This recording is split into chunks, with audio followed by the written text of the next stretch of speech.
तुही रे माझा मितवा ह्या मालिकेच्या पुढील काही येणाऱ्या भागांचे अपडेट जाणून घेऊया आपल्या आजच्या या व्हिडिओमध्ये. चला तर मग प्रेक्षकांनो सुरुवात करूया आपल्या आजच्या या व्हिडिओला. तर आपण इथे पाहणार आहोत की कशा पद्धतीने आता ऐन मोक्यावर एंट्री घेत अर्णव ईश्वरीचा परफॉर्मन्स होणार सुपरहिट. तर दुसऱ्या बाजूला आता वल्लरीला एक्सपोज करत रमाकांतने सगळ्यांसमोर सगळं सत्य आणून ठेवलं आहे. आता नेमकं कसं कसं काय काय घडतं या सर्व गोष्टींचे अपडेट पाहूया. तर आपण इथे पाहिलेलंच आहे की जो अर्णव आहे त्याला राकेश दिसलेला आहे आणि राकेशने सुद्धा अर्णवला पाहिलं आहे. आता अर्णवला पाहिल्याबरोबर राकेशला ह्या गोष्टीची खात्री असते की आता हा चिंटुकल्या माझ्या मागे नक्की येणार आणि सगळं वाटोळं होणार. मग राकेश हा आता विचार करतो की सध्या इथे न थांबणं, इथून पळून जाणं हा माझ्यासमोर एकमेव उत्तम मार्ग आहे आणि म्हणून मग राकेश तिकडनं पळून जायचं ठरवतो. मग राकेश पळतो आणि खूप मोठी चूक करतो, कारण तो जेव्हा पळतो तेव्हाच तर अर्णवला आणखीन जास्त स्ट्रॉंग खात्री पटते की हा राकेशच असणार. मग तर अर्णव ठरवतो आता याला सोडून चालणार नाही, या इथे येऊन काय केलं हे बघायला हवं, याचा पाठलाग करायला हवा. मग अर्णव आता त्याचा पाठलाग करायला सुरुवात करतो आणि मग आता तो त्याच्या मागे मागे जातो आणि पोलिसांना सुद्धा बोलावतो. तिथे पोलीससुद्धा तिकडे येतात आणि त्याच्यानंतर मग आता राकेशला पोलिसांच्या ताब्यात अर्णव देऊन टाकतो. त्याबरोबर दुसऱ्या बाजूला इकडे ईश्वरी आणि अर्णवचं नाव पुकारलं जातं, पण ईशू आणि अर्णव अजूनही इथेच असतात. आता नम्रता तिकडे येते आणि ईश्वरीला म्हणते, ईशू अगं काय हे, कधीपासून तुमचं नाव घेत आहेत, तू स्टेजवरती जायला हवंस. त्यावर ईश्वरी म्हणते, अगं ताई पण मी स्टेजवर कशी जाऊ आणि एकटी तिकडे जाऊन मी करू तरी काय, अगं अर्णव सर इथे आहेत आणि मी तिकडे, असं कसं चालेल, आम्ही दोघं मिळून परफॉर्म करणार आहोत ना, ते अजून आलेलेच नाही आहेत, ते कुठे गेले अचानक काय मला काहीच कळत नाही आहे. नम्रता म्हणते, ईशू अगं हे असं बोलून कसं चालेल, आता हे बोलण्याची ही वेळ आहे का. आता त्या दोघी बहिणींचं बोलणं सुरू असतंच तोपर्यंत आता त्या ठिकाणी ताबडतोब अर्णव पोहोचलेला असतो. आता अर्णव तिकडे येतो त्याबरोबर ईश्वरीच्या जीवात जरा जीव येतो. मग आता ईशू आणि अर्णव हे दोघंजणं स्टेजवरती जातात, परफॉर्म वगैरे करतात, सगळं काही अगदी व्यवस्थित होतं. त्यानंतर मग आता ते लोक घरी आलेले असतात. आता घरी आल्याच्यानंतर त्याच ठिकाणी घरी रमाकांतसुद्धा पोहोचलेला असतो. आता घरी रमाकांत आलेला असतो आणि आता रमाकांतची अवस्था ही खूप वाईट आहे, कारण अर्थात तो एवढे दिवस डांबून ठेवला होता. मग आता इकडे रमाकांत हा येऊन दरवाजा ठोठावतो. त्यावेळी आता पहिली नजर त्याच्यावरती अंजलीची पडते. अंजली म्हणते बाबा. त्याबरोबर मग रमाकांत घरात येऊ लागतो. अंजली त्याला घरात यायला मदत करते. रमाकांतची अवस्था खूप वाईट असते, त्याला लागलेलं असतं, पडलेलं असतो तो, ते सगळं काही, त्याचं रक्त वगैरे वाहत असतं. अंजली मोठ्या मोठ्याने घरातल्या सगळ्यांना हाका मारू लागते, चिंटू, ईश्वरी लवकर खाली या, ईश्वरी लवकर. त्यावेळी मग रमाकांतला आता अंजली बसवते.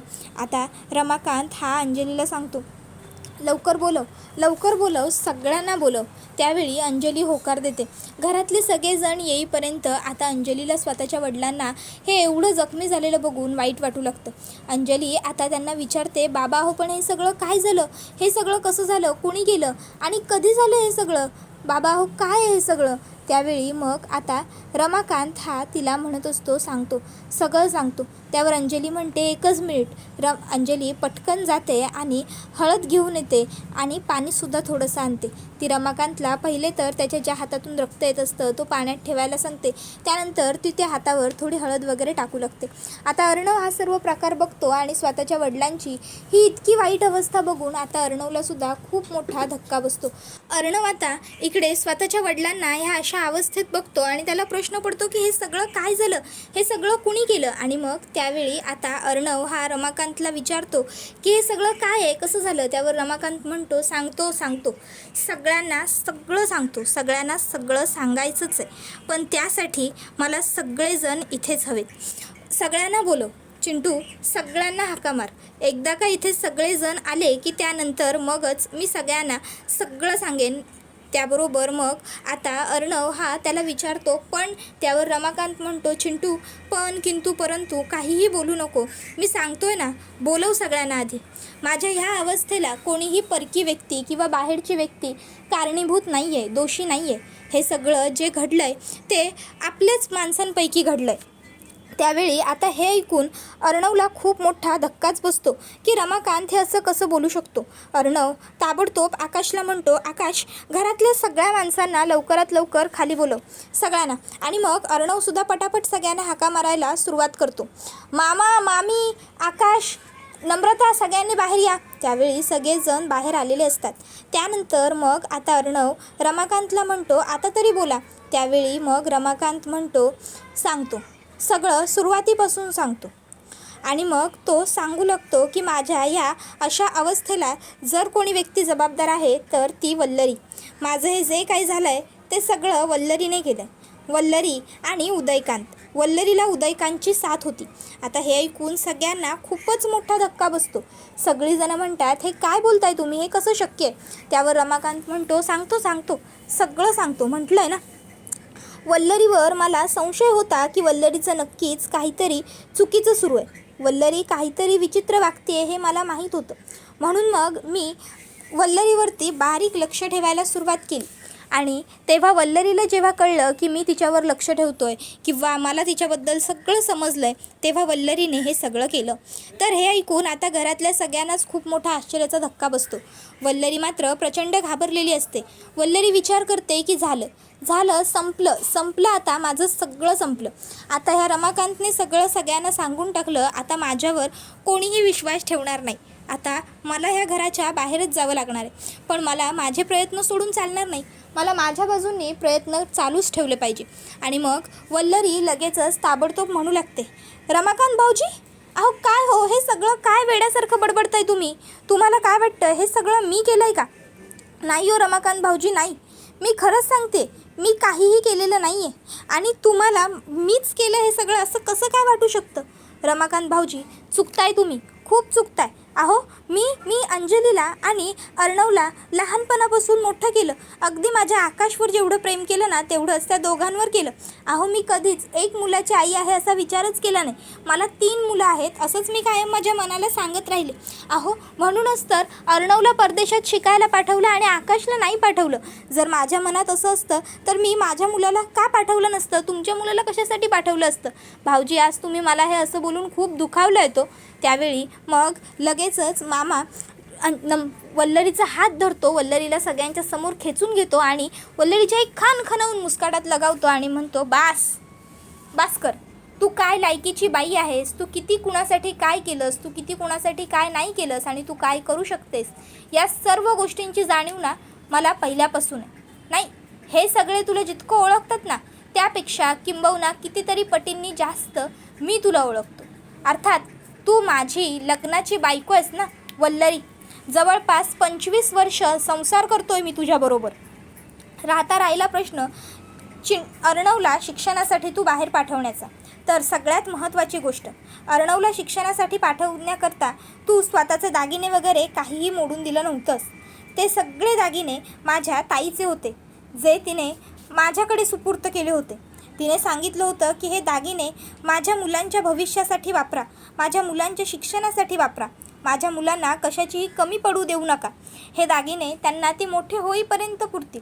आणि हे तेच दागिने होते जे तू अर्णवच्या शिक्षणासाठी दिले होतेस. त्यापैकी थोडेफार निम्म दागिने तर तू स्वतः गडपसुद्धा केले होतेस. कळलं ना. तू उगाच मला शहाणपणा शिकवू नकोस.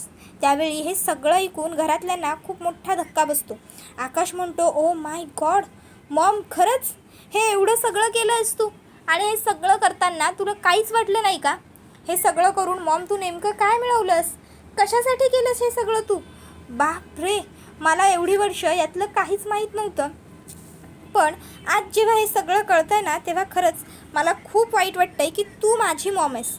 मॉम, तुला खोटं नाही सांगत, खरंच तू नेहमीच चुकीची वागायचीस हे मला माहिती होतं. पण तरीही तू माझी मॉम आहेस, तू मला जन्म दिला आहेस, म्हणून मी कधीही तुला काहीही बोललो नाही, कधी तुझ्याबरोबर आर्ग्यू केलं नाही. पण म्हणून तू त्याचं हे असं फळ देशील असं मला कधीच वाटलं नव्हतं गं मॉम. हे सगळं करून तुला नेमकं काय मिळालं सांग ना मॉम. का केलंस हे सगळं, काय गरज होती तुला हे सगळं करायची. बोल मॉम, मी तुझ्याशी बोलतोय. अगं लहानपणापासून आत्तापर्यंत मी जितकी तुला रिस्पेक्ट दिली नाही ना तेवढी रिस्पेक्ट दिली गं अर्णव दादाने आणि अंजली ताईने, आणि तू त्यांच्याच बाबतीत तुला काहीच वाटलं नाही ना मॉम हे सगळं करताना. काहीच नाही वाटलं. तू असा विचार का नाही केलास की मला जसा मुलगा आहे, माझ्या मुलाला जशी माझी गरज आहे तशीच अंजलीताई आणि दादाला त्यांच्या आईची नीड होती म्हणून. त्याबरोबर मग आता आकाशचा हा संताप बघून सगळेच घाबरतात. तर आता अर्णव आकाशला शांत करत म्हणतो, आकाश रिलॅक्स, शांत हो. आणि मग तो सुद्धा वल्लरीला म्हणतो, मामी का वागलीस ग असं? काय मिळालं तुला आमच्या बरोबर हे सगळं खोटं वागून? आमची आई तर आमच्यापासून आधीच दुरावली होती. तिचं काय झालं, कसं झालं हे तर सगळं आपल्याला माहितीच आहे. बाबा निघून गेल्यानंतर आई नाही राहू शकली आणि म्हणून आईने जे काही केलं ते. पण आमच्या वडिलांच्या मृत्यूला तू स्वतःला का असं घडवून आणत होतीस दोषी? काय मिळणार होतं तुला आमच्या वडिलांना संपवून? बोल ना मामी, मला उत्तरं हवी आहेत मामी. माझ्यासमोर तू गप्प उभी राहूच नकोस. काय मिळालं तुला हे सगळं करून? कशासाठी केलंस हे सगळं? त्याबरोबर मग रमाकांत सांगतो, एवढंच नाही तर हिने तुम्हाला संपवण्यासाठी त्या तुमच्या स्पर्धेच्या ठिकाणी बॉम्बसुद्धा प्लांट केला होता त्या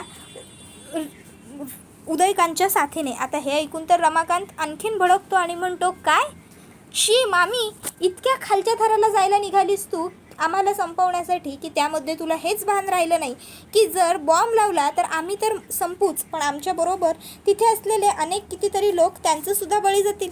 अगं तिथेच असलेले तुम्ही लोक, तुमचासुद्धा जीव जाईल. तुला असं का नाही वाटलं मामी? शी मामी, कधी कधी ना मला खरंच लाज वाटते तुमच्या अशा विकृत वागण्याची. बाई आहेस ना एक. त्याबरोबर इकडे नम्रता बाई आहेस ना एक हा अर्णवचं एक वाक्य ऐकते आणि मग तिला पश्चाताप होतो. नम्रताने सुद्धा वल्लरीबरोबर मिळून काही कमी कांड उपसलेले नाही आहेत. आपल्याला सगळ्यांना तर माहिती आहेच की नम्रताने वल्लरीचं ऐकून ईश्वरीला पाडण्याचा प्रयत्न केला, ईश्वरीच्या डोळ्यामध्ये स्प्रे मारला, ईश्वरीची साडी खराब केली, अर्णवचे कपडे खराब केले. ओ माय गॉड, नम्रताने वल्लरीचं ऐकून ईश्वरीला स्पर्धेतून बाहेर घालवण्यासाठी न जाणो किती आणि काय काय विपरीत प्रयत्न केले होते. आणि हे सगळं आठवून आता नम्रताला खूप मोठा पश्चाताप होत असतो. नम्रता विचार करते की नाही, हे सगळं काही जे झालं आहे ते चुकीचं झालं आहे. हे सगळं जे घडलं आहे ते खूप वाईट होतं. मी इशूबरोबर जे काही वागले ना ते वागायला नको होतं. मी इशूबरोबर असं नको करायला हवं होतं. पण मी का केलं हे सगळं? ते सुद्धा यांचं ऐकून. ज्या बाईला फक्त सूड उगवायचा होता, ज्या बाईला स्वतःच्या नावावर कंपनी करून घ्यायची होती, तिच्या नादी लागले मी आणि मी माझ्याच बहिणीबरोबर इतक्या खालच्या थराला जाऊन वागले. त्याच्यानंतर मग आता नम्रता वल्लरीच्या समोर उभी राहते आणि म्हणते, शी आई, आज तुम्ही माझी सासू असल्याची ना मला लाज वाटते. काय मिळालं काय तुम्हाला हे सगळं करून? तुम्ही माझ्याच बहिणीच्या विरोधात मलाच उभं करू पाहत होतात. शी आई, तुम्हाला ना खरंच जगण्याचा अधिकार नाही आहे. अहो, इतक्या लोकांना संपवायला निघालात तुम्ही, माझ्या बहिणीच्या जीवावर उठलात तुम्ही. आणि मग नम्रता आता वल्लरीला चांगलाच हलवते आणि म्हणते, लक्षात ठेवा, कितीही आणि काहीही असलं ना तरी देसाईंच्या मुली होत आम्ही. आमच्यावर एकीच आहे आणि चांगले संस्कार आहेत. त्यामुळे कितीही काही झालं ना तरी आम्ही कायम एकत्रच राहणार. कळलं ना तुम्हाला?